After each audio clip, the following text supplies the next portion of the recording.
Mi esposo echó a mi madre durante una cena familiar. Ella no se disculpó, no dejó de cruzar los límites. Y yo elegí el lado de mi esposo. Había algo en el aire esa noche y yo ya sabía, aunque no quisiera admitirlo, que todo podía acabar mal. Pasé un trapo por la encimera por tercera vez mientras miraba el reloj de la cocina, el segundero golpeando como un martillo diminuto en el silencio. La cena era a las 9 y ya eran las 8:40. ¿Qué haríamos si llegaba temprano?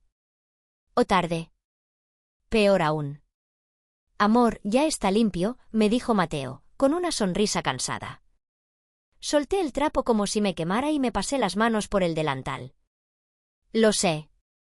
Solo, murmuré, dejando la frase morir en el aire. Toc, toc. Nos miramos, casi como si nos hubieran descubierto en algo indebido. Mateo fue hacia la puerta con paso firme. Yo me quedé atrás, enderezándome el pelo de manera casi compulsiva. Allí estaba mi madre, Dolores, con su abrigo de lana gris y una sonrisa tensa, demasiado estirada. Llevaba una bolsa pequeña, seguramente un postre para que no os molestéis, pensé con amargura. Hola, mamá. Dije, forzando una alegría temblorosa. Mateo dio un paso atrás para dejarla pasar. Mamá olfateó el aire. Huele a ajo. Comentó. Espero que no sea muy pesado. La cena estaba servida sobre nuestra mesa pequeña en el departamento de Chamberí. Todo muy sencillo, unas tapas de jamón y queso, pan recién hecho, un guiso de lentejas. Comida de abrigo, de hogar. Había pasado la tarde cocinando, mordiéndome las uñas cada vez que el sofrito chisporroteaba. Mientras comíamos, Mateo intentaba animar la conversación, hablando del Prado o del mercado de San Miguel. Mamá respondía con monosílabos, eligiendo momentos precisos para lanzar pequeñas pullas envueltas en celofán.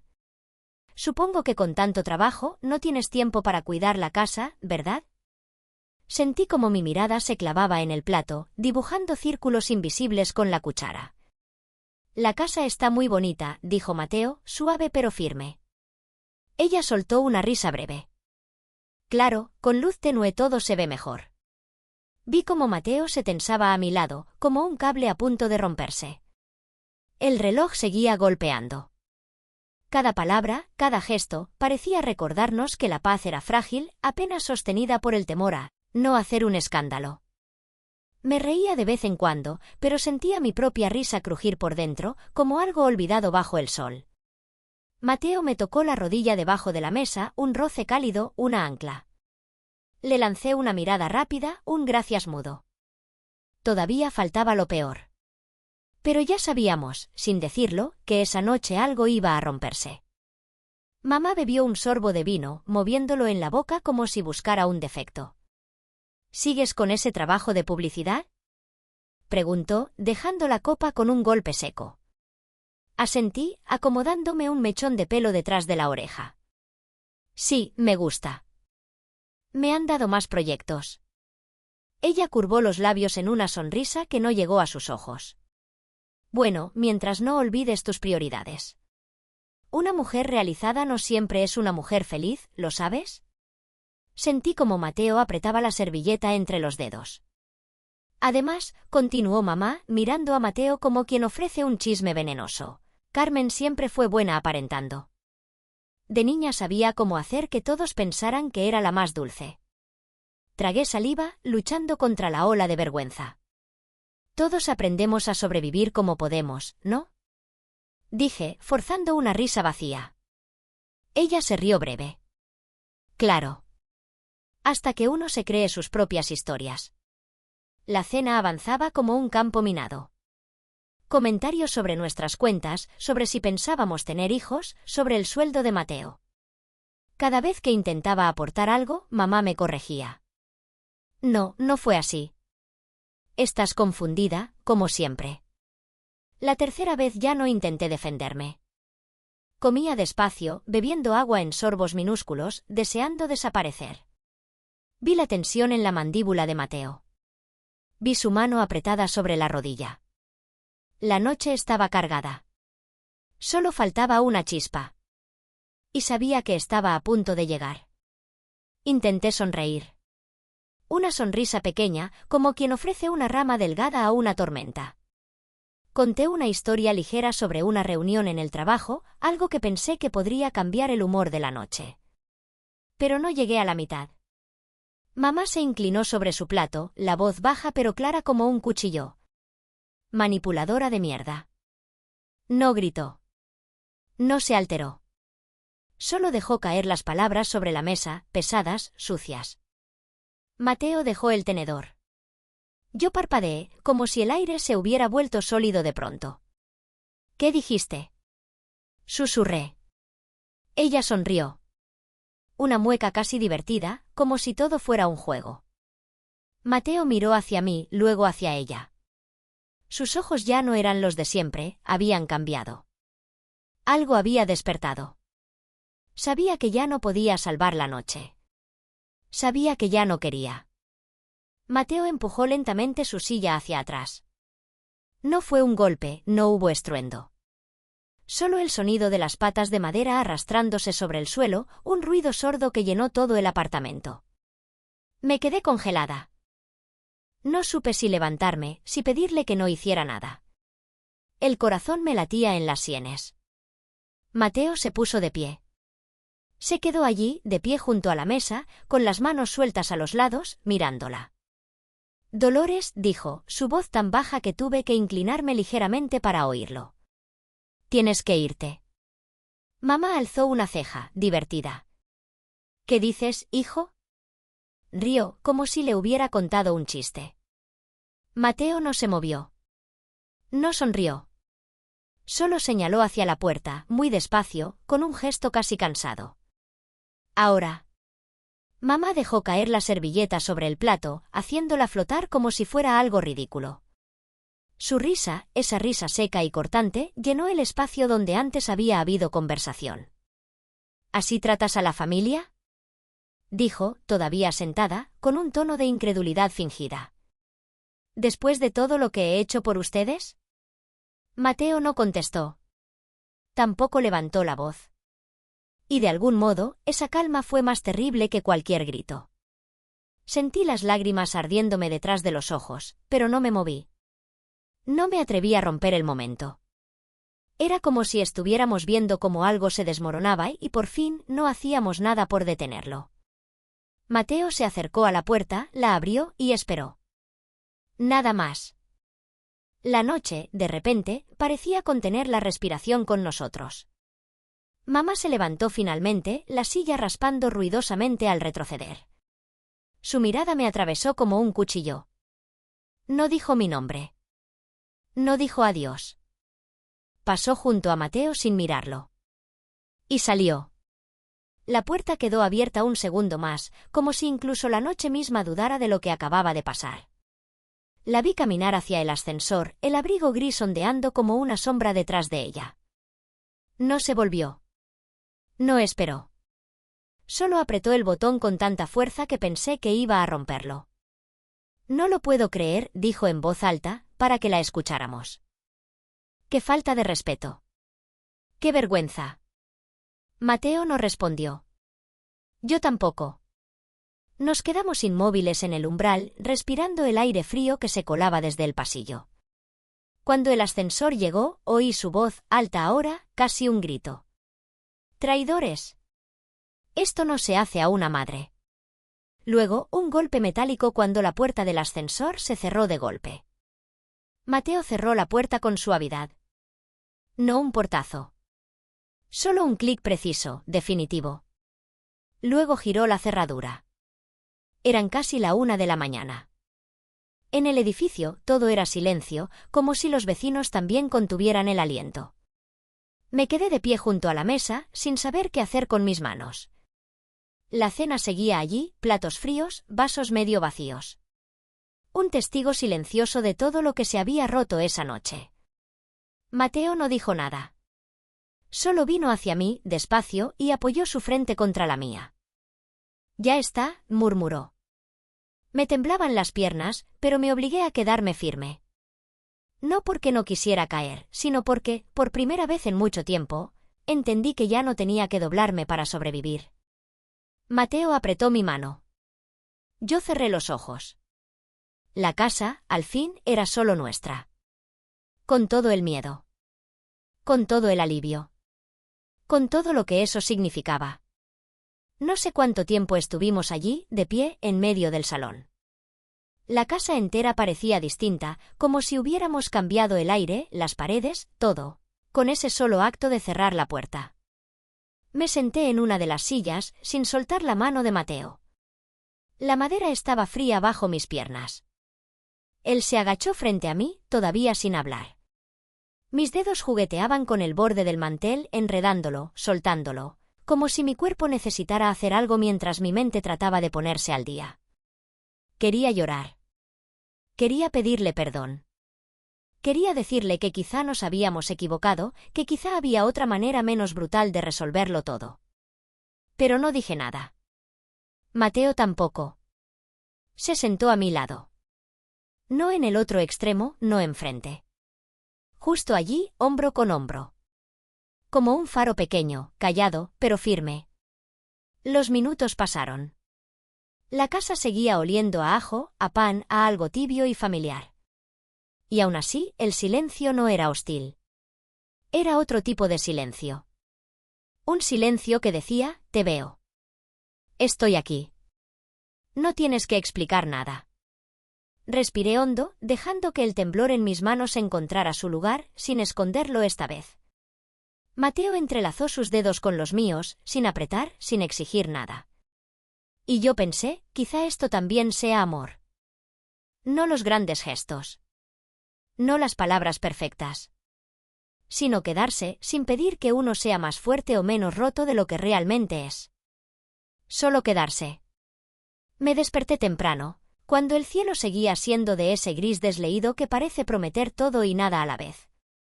Mateo dormía a mi lado, la respiración tranquila, una mano extendida hacia mí incluso dormido. Me quedé allí, mirando el techo, sintiendo cómo la culpa comenzaba a reptar bajo mi piel, silenciosa pero insistente. ¿Y si habíamos ido demasiado lejos? ¿Y si habíamos sido crueles? ¿Y si nunca lo entendía?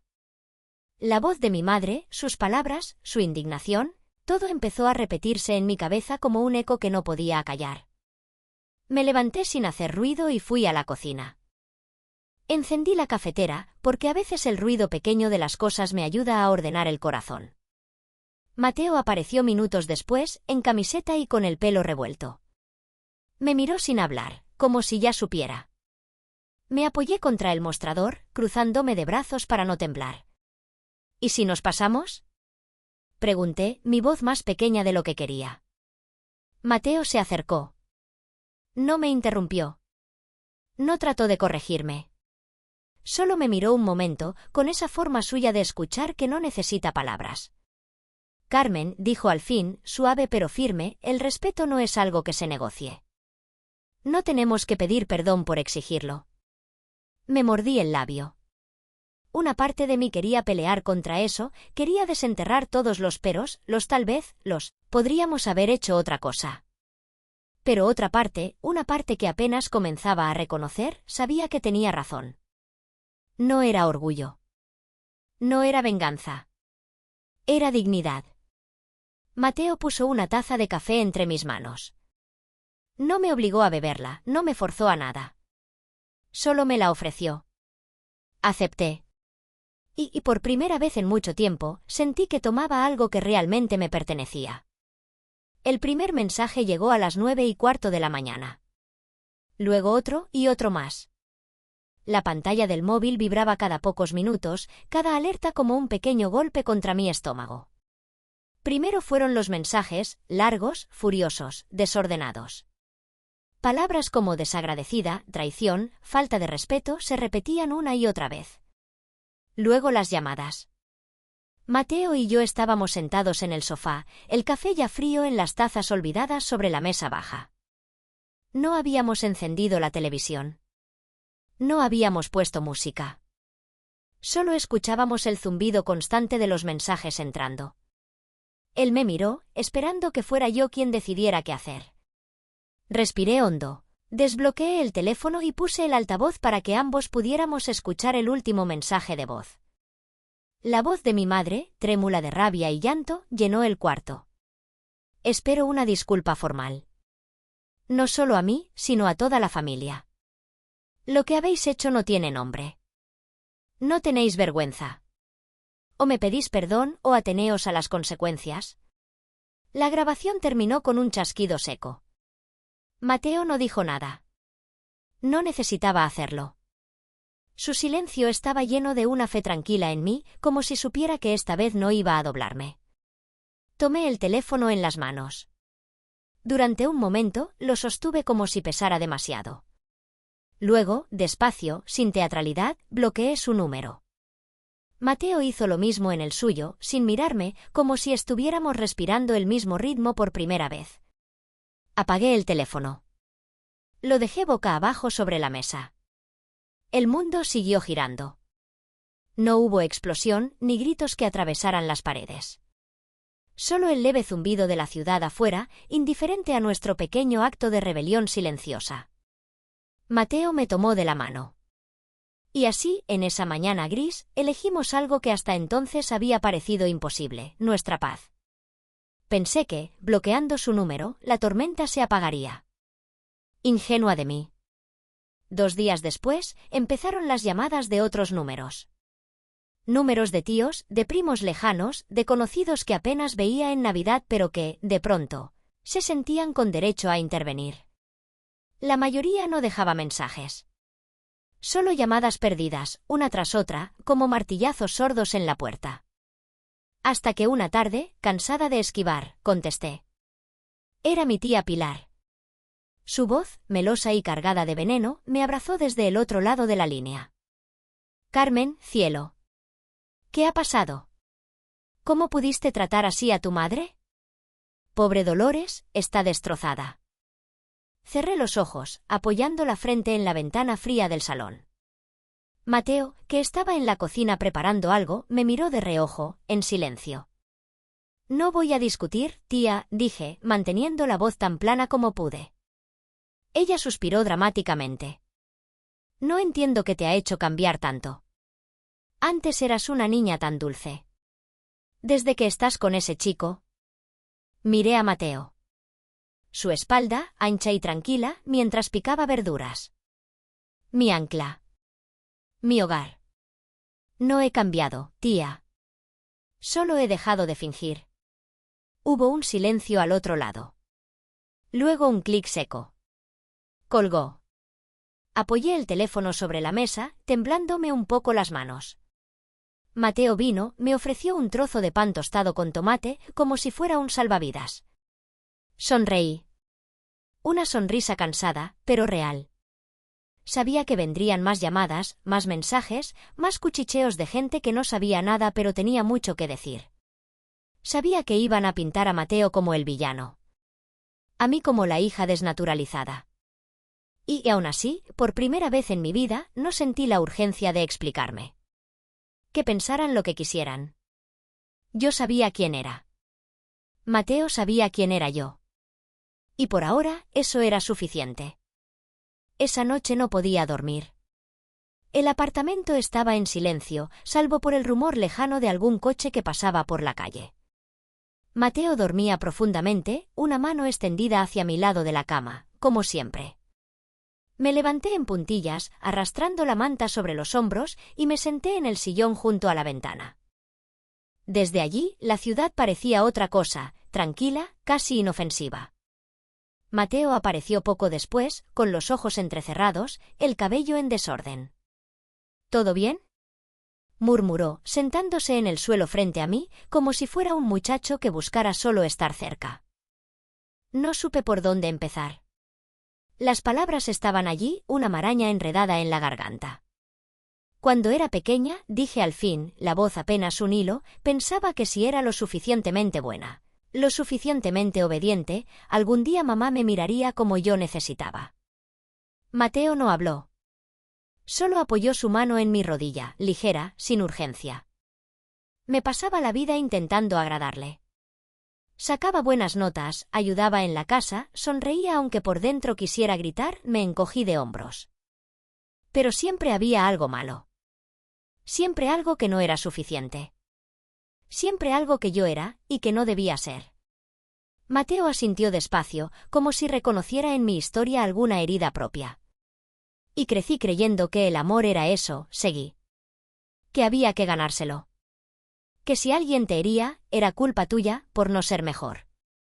Sentí las lágrimas correrme silenciosas por las mejillas, cálidas, liberadoras.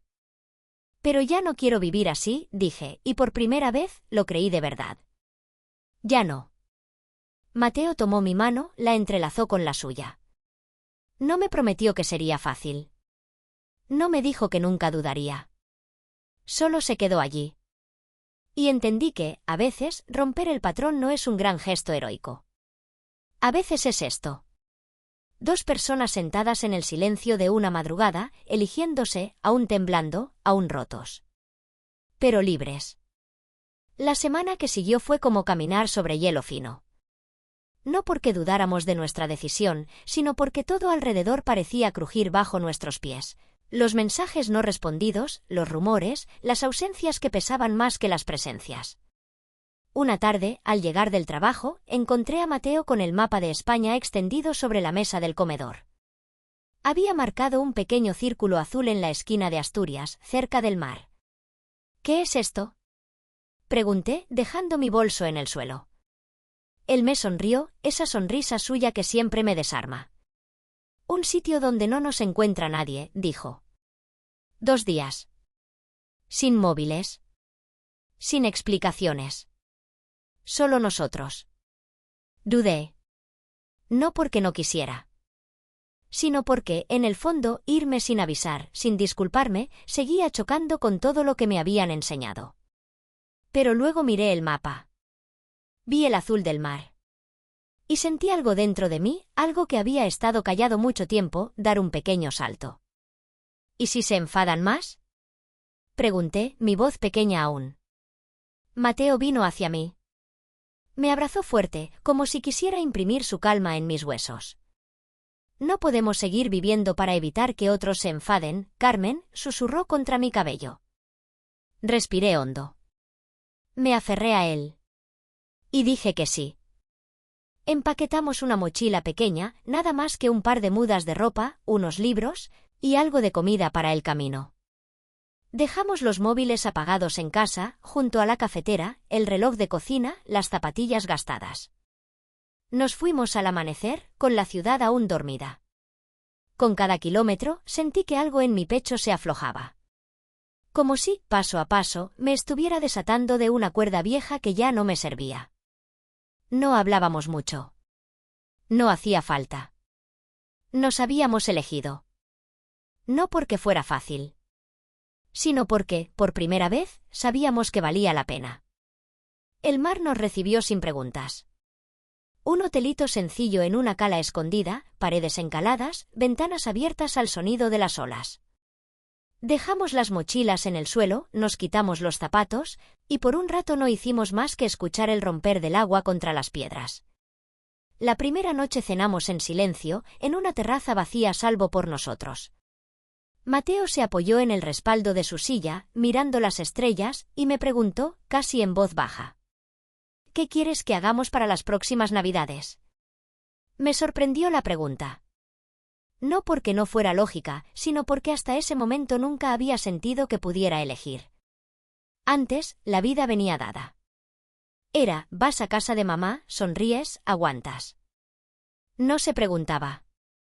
No se decidía. Bajé la vista a mi copa de vino, jugueteando con el borde. No lo sé, admití. No sé cómo decir que no sin sentirme una mala persona. Mateo sonrió, esa sonrisa pequeña, sin prisa. No decir que sí también es amor. Amor a ti misma.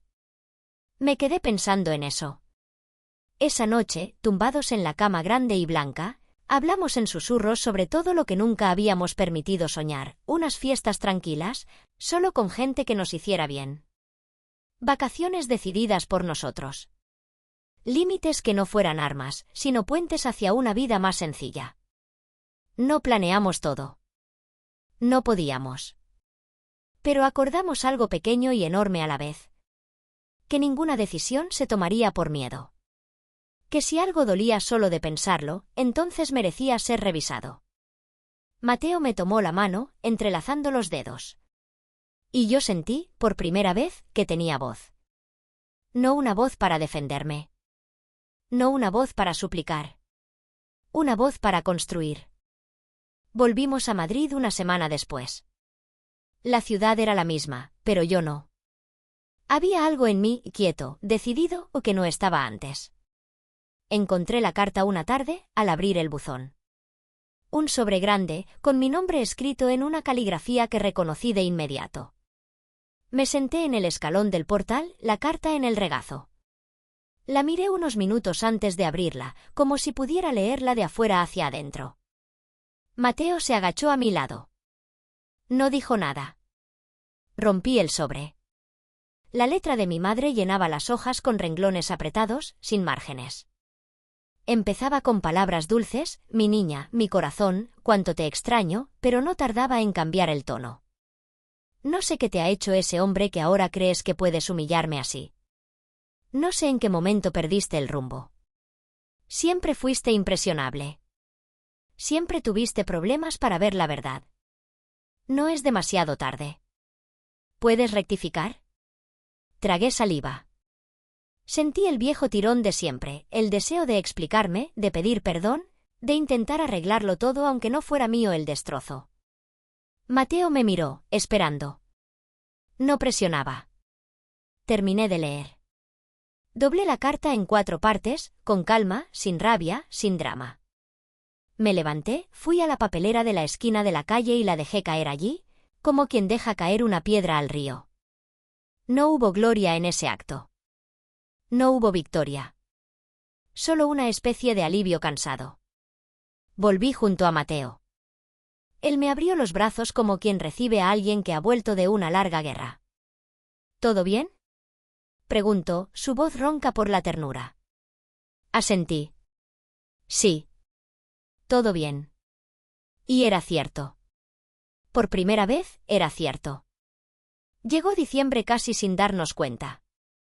Las luces de Navidad colgaban en las calles, los escaparates llenos de promesas brillantes, y aún así, algo en mí no se crispó como otros años. No hubo listas interminables. No hubo planes impuestos. Nos reunimos con unos pocos amigos en casa. Nada grande. Solo una cena sencilla, música de fondo, mantas sobre el sofá y vino tinto en vasos desiguales. Cocinamos juntos, Mateo preparando su famoso cordero, yo horneando galletas que se rompían al tocarlas, pero que olían a infancia feliz, no a obligación. No esperábamos que fuera perfecto. Y quizá por eso lo fue. Después de la cena, salimos a la terraza envueltos en abrigos, respirando el aire frío. El cielo sobre Madrid estaba despejado, las estrellas temblando como si también estuvieran celebrando algo callado y verdadero. Me encontré riendo. No esa risa tensa, de compromiso, sino una risa real, limpia, nacida de un sitio donde no habitaba el miedo. Mateo me abrazó desde atrás, su barbilla apoyada en mi hombro. ¿Te das cuenta?, susurró. No ha pasado nada malo. Me quedé muy quieta. Porque sí, era eso. Siempre había temido que si rompía las reglas invisibles, el mundo se derrumbaría. Que algo terrible sucedería si no complacía, si no me sacrificaba, si no me explicaba hasta desaparecer. Pero no había pasado nada. Solo estábamos nosotros. Comiendo, riendo, viviendo. Y era fácil. Era sencillo. Sonreí, dejando que el aire frío se metiera hondo en mis pulmones, como una promesa nueva. No necesitaba pedir permiso para ser feliz. Nunca más. Era una noche cualquiera. El ruido de la ciudad llegaba apagado a través de las ventanas cerradas, y en el salón solo quedaba el murmullo suave de la calefacción y el crujir del sofá viejo bajo nuestro peso. Mateo leía algo, un libro que no reconocía, su mano acariciando mi pierna de manera distraída, como si mi presencia fuera parte natural de su respirar. Yo tenía la cabeza apoyada en su hombro, mirando nada, pensando en todo. En lo que habíamos dejado atrás. En lo que habíamos elegido construir. No había grandes cambios a la vista. Ninguna revancha épica. Solo esto, un hogar pequeño, imperfecto y real, donde ya no pedía permiso para existir. Cerré los ojos, dejando que la calma se asentara en mis huesos. Gracias por elegirme, murmuré contra su camiseta, apenas un susurro. Mateo apretó mi mano, sin soltar su libro. Siempre, dijo. Tan simple. Tan rotundo. No necesitábamos más. Y supe, en ese momento, que el verdadero amor no era algo que se ganaba, ni algo que se rogaba. Era algo que se ofrecía. Libremente. Con respeto. Con alegría tranquila. Y por fin, yo también podía ofrecerlo. A él. A mí misma. Sin miedo. Sin culpa. Sin pedir permiso.